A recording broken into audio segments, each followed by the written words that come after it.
Hey YouTube, PROF Sales coming at you with a video. Today's video is going to be how I list jeans. I had a request from a viewer to fully video and document the process that I go through from start to finish, and I thought that would make for a good video. So join me today and I'm going to walk you through my process. Maybe it will be helpful to you, and let's get started.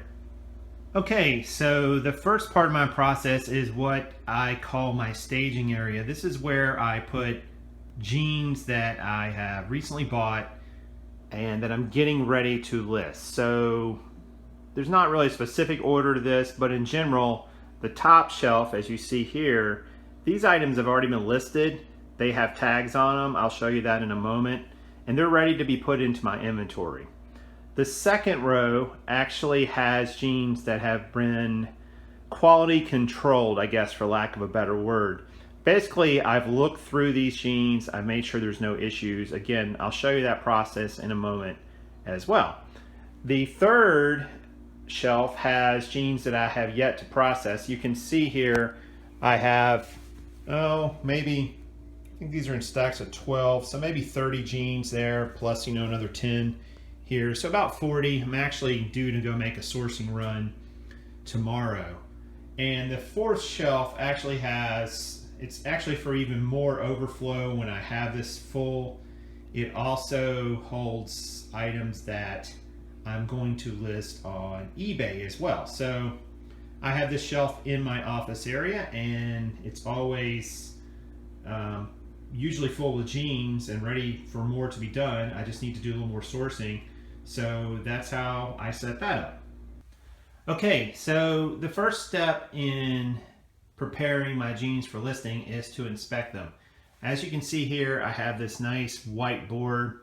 It's not perfectly white, but it doesn't generate too much glare. The challenge with pictures, especially on a white background, is that sometimes the way the iPhone picks up light, and that's what I shoot my pictures with, is my iPhone. Sometimes the way it picks up light is it will yellow out areas because of heat. It thinks one area is hotter than another, so it can appear yellow. The way to combat this is just changing the elevation at which you shoot the picture. Usually if you lift the camera up just even 6 inches, it will enable that yellowing to go away. But I like using the white background. Other resellers, like Ronnie at Hearts Pickers, he uses a multicolor background, which looks pretty cool. I don't know if there's really a right or wrong answer. I picked this particular piece of board up. I picked 2 of them up at Michael's, I think for maybe 12 bucks. You can use it for all, but maybe the largest jeans, it gets a little iffy sometimes. But let me show you what I do. So first off, I lay the jeans out and I want to inspect them, and I'm inspecting several different things. First of all, I'm looking to make sure the zipper works. I should have done this in the store, hopefully, but we all miss things. I also make sure that there's no obvious stains up here near the waistband. Make sure that the buttons and is attached well. Occasionally you'll get a button that's not really on there that great, and you need to say that in your listing if you're going to list the jeans. I will also look inside the jeans for stains inside, especially in the crotch area. I know it's really gross, but you do find it more often than you think, especially in women's jeans, unfortunately, which are by far the most prevalent. I don't like to sell them with that. That to me says that they're not laundered, they're not clean. And if a buyer gets those, you're going to get negative feedback, item not as described. Just better not to even fool with it. You're supposed to only sell cleaned items on eBay. So I'm also looking here to make sure the tag is intact and so on, because I'm going to need that for my pictures, which it is. Again, these are things I would have looked at in the store as well. These are silver jeans. They're from Canada. They're really cool. So I'll lay them out. I'm checking the crotch for rips on the outside. That's somewhere you can see, or where you can see that a lot of times. I'm looking down the leg of the jean. I'm looking for stains, rips, tears, thread missing, anything like that that I'm going to need to document or maybe even disqualify. My rule is if it has 2 issues or more, 2 strikes, you're out. Not even 3. If it has 2 issues with it, I don't list it. 1, I might, but 2, no way. So looking at this leg, it looks like it's pretty good. This is just the normal distressing that comes with the jean, so it's supposed to be there. These look pretty good. I flip over the back, so I just kind of take a look at the cuffs. I always do a cuff shot in my photos because that's where you're going to see the most wear in a lot of jeans there, in the knees a lot of times. So I always look to see if there's threads being, loose threads that I can clip off to make it look a little neater, or if there's a lot of dirt inside the cuff, you'll see that too sometimes around the edge. Last thing, flip over, look at the back. The pockets are important, especially for women's jeans. These are usually the selling point for women's jeans a lot of times. So you want to make sure they're in good shape. Any items that are defective, you want to be sure to photograph that and put that in your listing. Make sure they're attached. Make sure your belt loops are attached. These are easy to come unattached and you won't see it because they're just kind of sitting there, or sometimes they get repaired by people. I have seen that. So that's the process to look through them to make sure that they're okay. So that probably looks longer than it really is. It's not that long in practice. It only takes 20 seconds. Okay, so now we've checked the jeans over. We've made sure that there's no real big issues that are going to prevent us from listing them. So let me show you the 6 shots that I take of every pair of jeans. So let's start off with the half fold shot. So in this shot, we're going to take the jeans, having the waist facing us, fold them together, and then fold them long ways. So they're going to look something like this. It's a nice shot to take because it shows the pocket. It also shows the brand as well as any other descriptive, if they have a tag up there, like Levi's has, for instance. And it's just a nice shot to show the wash as well, the jean. I just like this shot. I think it fills it out nicely. It's a little different. It doesn't require a lot of effort or a lot of space. So that's the half fold shot. The next shot is what I call waist front. We're going to focus on the waist. We're also going to put our tape measure on here, and we're going to put this right to the edge. You just lay this flat. You don't push it out any more than it already is, and this way you can see the measurement of the waist.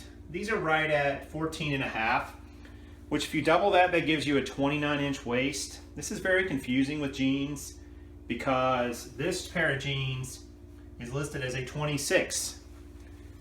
Jean manufacturers are notorious for just putting numbers on there, their own sizing system. They're all different. There's no uniformity. There's no real way to tell one from the next. So I like this shot for that fact that now I can tell a buyer, look, I've got this shot here that shows exactly how long the waist is. I don't have to guess at it. I'm still going to put the tag in the description because if a woman wants to buy this pair of jeans, she may actually be a 26 in silver jeans, and she knows that. She doesn't care about the waist size in inches, but some people do. I get 1 or 2 questions about that every week. So it's good to have this shot. It lets you look back later. It lets you look at it when you're listing. You can put in item specifics if you want the inches for the waist, if you want to do it that way, or you can put it in your description. It also shows the front of the jean. It shows all of the stitching, the pockets, the front pockets, what they look like, and of course more about the wash and so on, and the look in terms of the fade or whiskering or any other elements of the jean. Third shot is a shot of the tag. It's hard to see it. I know you can't see on the camera right now, but what I do is I put the size tag and the back tag together. This shows waist 26, length 31. It shows that the fit of these jeans are France's. That's the name, like the country France with an S. It also shows they have some stretch in them. They have 2% spandex, and they were made in China. Those are all going to be elements for the item description. So it's good to have a photo of them. It's also, sometimes people will request, hey, what's the number on the back of the tag? I've had that a couple times. The 6-digit, not the RN number, but some other number, like a style number. people like all kinds of things. There's lots of jeans aficionados out there, and they are really into them. And sometimes they want a very specific number to know exactly which pair of jeans you're talking about. But for the most part, it just gives you item specifics. Third shot is the butt shot. This is arguably the most important shot, because this is the shot that's going to be my shot, my main photo, the one that's going to come up in listings. And I think it's the one that sells the jeans, especially when it comes to women's. They're interested in how their butt's going to look at it, so they want to see what the pockets are like. They want to see what the embroidery's like, what the tag or brand name is like, the fading. All those things are part of the butt shot. So take a little time to get this one right. After you take it, get it cropped nicely. You're going to do that in all your shots, so you just got white showing around the jean, nothing to distract from the jean. And the butt shot is going to be, in my opinion, your best shot to use as your main photo. Lastly, or second to last rather, the inseam shot. This one is a little bit confusing as well. You're going to start your tape measure all the way at the end of the cuff. Make sure it's kind of tight against the jean so you're getting the right measurement. And then you're going to go up with your hand all along. Now, what's confusing about this is there's different opinions about where the inseam is. eBay's guide will tell you the end of the stitching for the crotch, which in these jeans is about 30 inches. Some jeans like Levi's tends to take it all the way up to the bottom of the zipper, which if that were these jeans, that would be about a 32. The point of this shot is you're able now to put a number in for the inseam. I like to stay consistent. I like to do it right here at the end of this crotch seam. And I have a photograph, so if somebody wants to ask and they want to see where the zipper comes down to, it's right here. So the inseam shot, a great item specific to put in. I highly recommend it. And the picture is just going to be able to reinforce what you put in, and if there's any questions, you'll be able to answer them. Last shot, the cuff shot. So the cuffs are going to be different widths. You're going to run into a lot of boot cut type cuts or cuffs. These are about 9.5 across, which, so if you double that, that means they're about 19 inches around. This also gives you the opportunity to show any wear that's on the cuffs. If the jeans are going to have wear, a lot of times it's going to be on the cuffs. So I like the cuff shot. This is another item specific that I put into the item description. I don't put them in item specifics because there is no place for them. But a lot of people want to know what the cuff size is. They want to know how wide it is down there, because it's going to just depend on what they're wearing with the jeans, or just how tight or loose they want them to be. So the cuff shot. Last shot, I'm not going to do on these jeans because it doesn't have an issue, but if they have an issue, let's say for instance that this distressing was not really distressing and really a hole. I put a penny there to show scale. People have different opinions about what's a small hole, a big problem, a little problem. Stay away from descriptive words like that. Let's say that this hole was here and this was really a hole, not distressing. I would just say hole in knee of left jean in front, see penny picture for condition. And then you let the buyer decide if it's something that's going to be a deal breaker or not for them. You don't want to get in this war of trying to argue about what was a big defect or a little defect. Better just to say, hey, it's got a defect, it's got this, got that, here's a picture of it, I'm telling you about it, you make the decision if you still want to buy the jean or not. So that is what I usually will use for a defect. And I'll also put another photo in the listing if there's something unique about the jeans that was not covered in what I just took. Maybe I'll zoom in on a specific label if it's got something really cool about it or a cool embroidery, but that's kind of rare. So those are the shots, 6 shots total, a 7th shot if you have a defect or an issue or something special, and it's really that simple. So let's move on.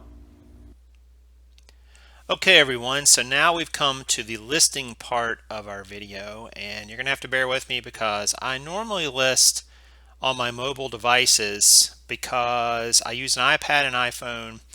It's real easy to transfer the pictures back and forth, create shared files if need be. But I'm going to try to do this on the desktop, or at least walk you through it all, and hopefully it shouldn't be too confusing. So First of all, we go into our Seller Hub and we click on Create a Listing. So I'm going to type in silver jeans for the moment.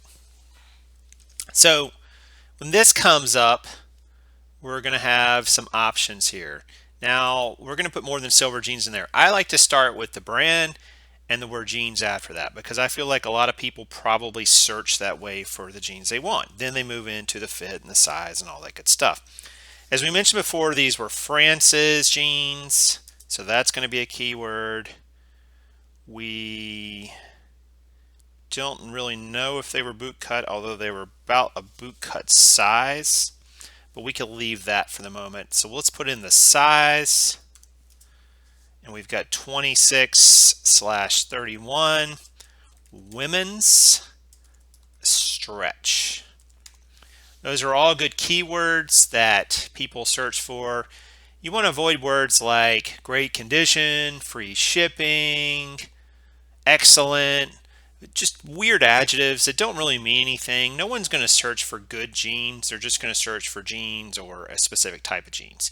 So stay away from words that will not help your jeans stand out. Even though you may think that they will, they really don't. All right, so the category is already correct. Clothing, shoes, and accessory, women's clothing, jeans.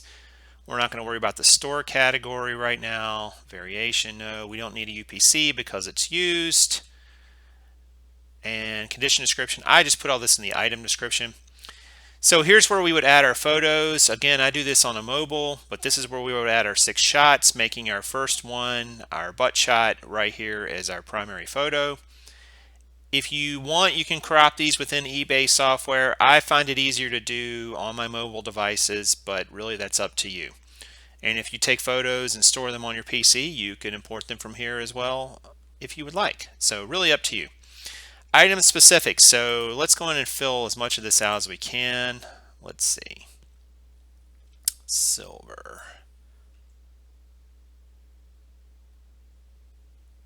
And that's interesting. I thought it was always in here. It seems like it's in there on the mobile, but let's go ahead and type it in. There they are. Just did not see them. Okay, so size type we have. Now this is important if you don't know if they're petite, plus, or junior. Choose whatever you do know.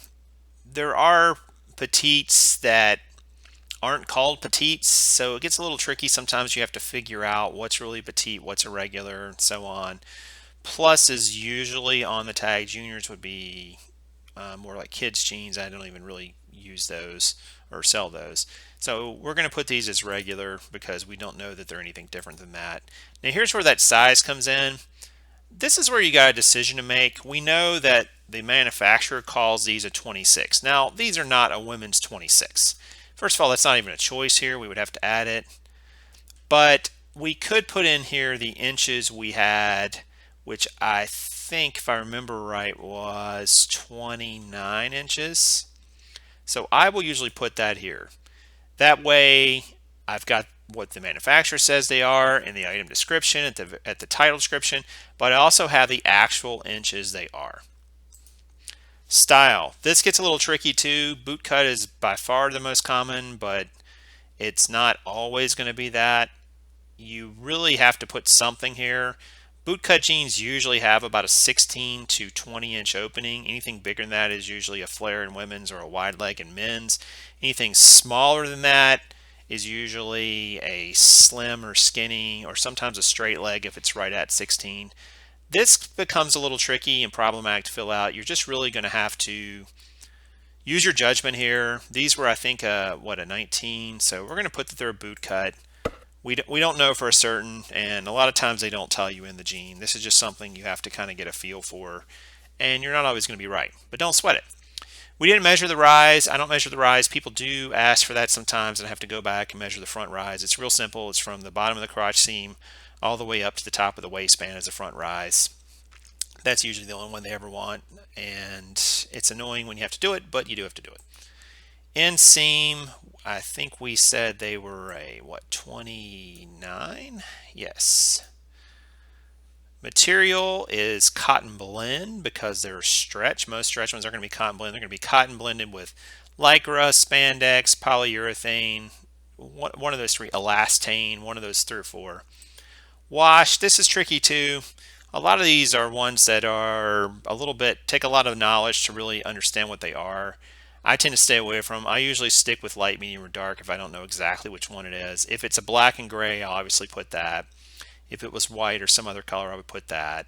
If I know it's distressed, these are actually distressed, so I'll probably put that for these. Country, region of manufacture was China. And then we would put our terms here. So this is where I put in kind of the same things over and over. I put there gently owned. Why do I put gently owned? Because it's one of those weird phrases that nobody can really argue one way or the other. We did not have any obvious defects or flaws. The waist was, let's see, I believe it was 29. Inseam was 29 as well, right? Let me make sure. Yes, inseam was 29. And the cuffs were 19. And then I usually put fast, free shipping.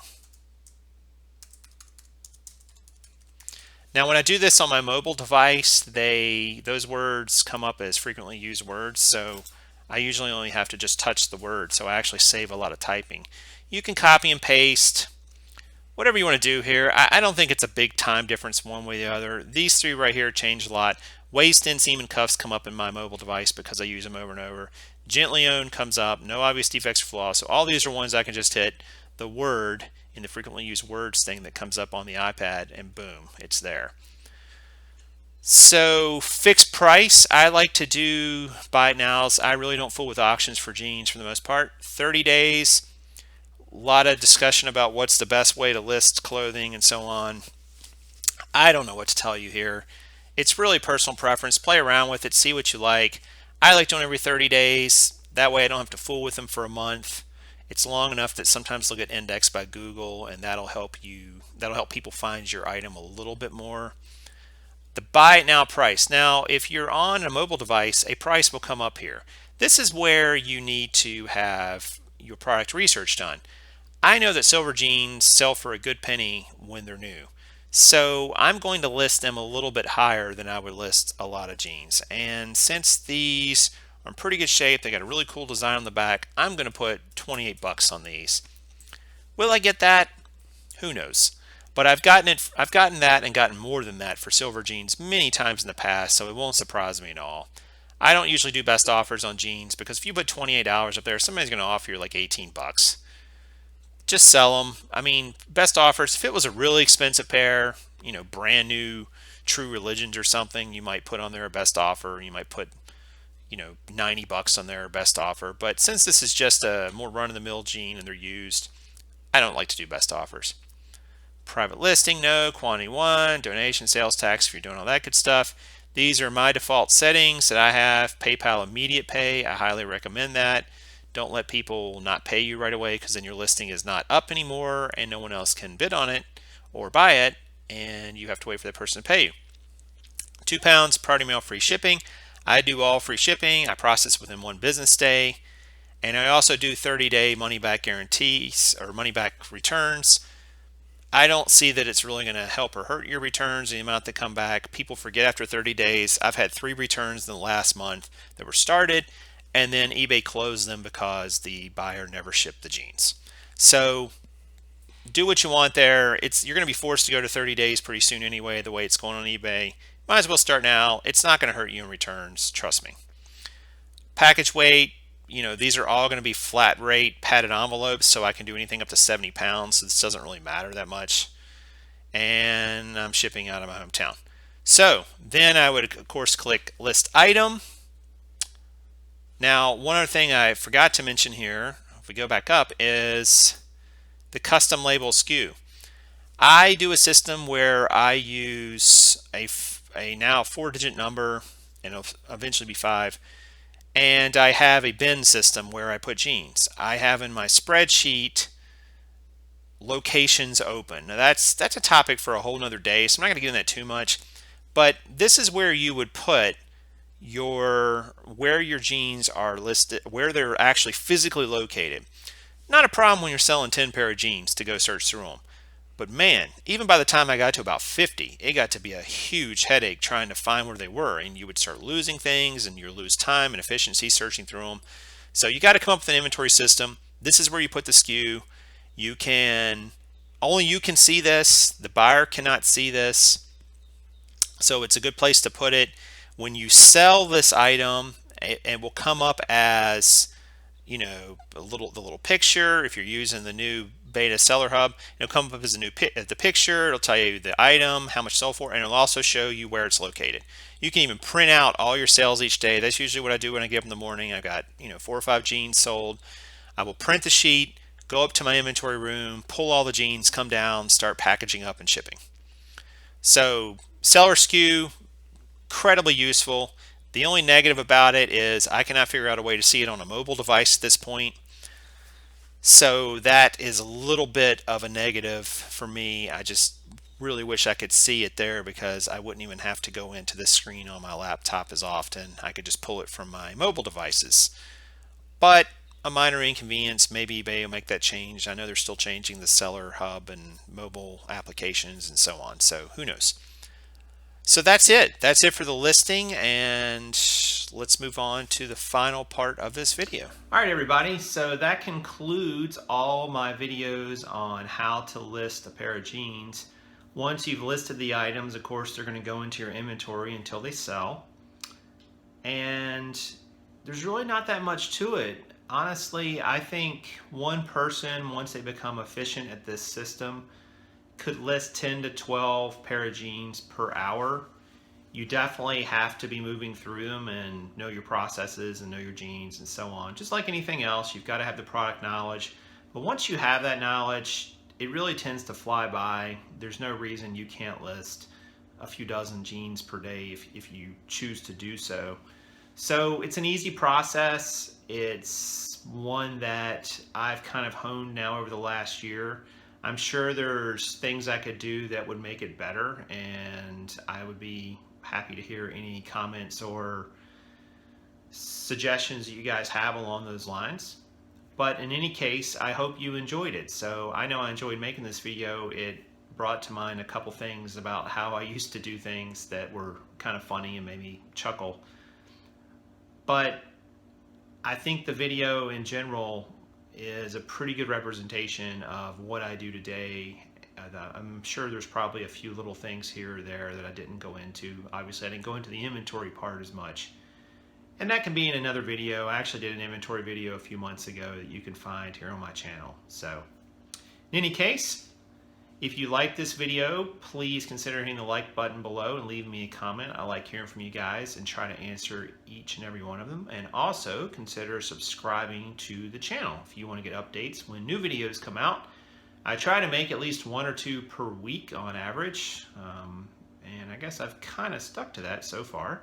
So until next time, this is Prof Sales saying good sales to you.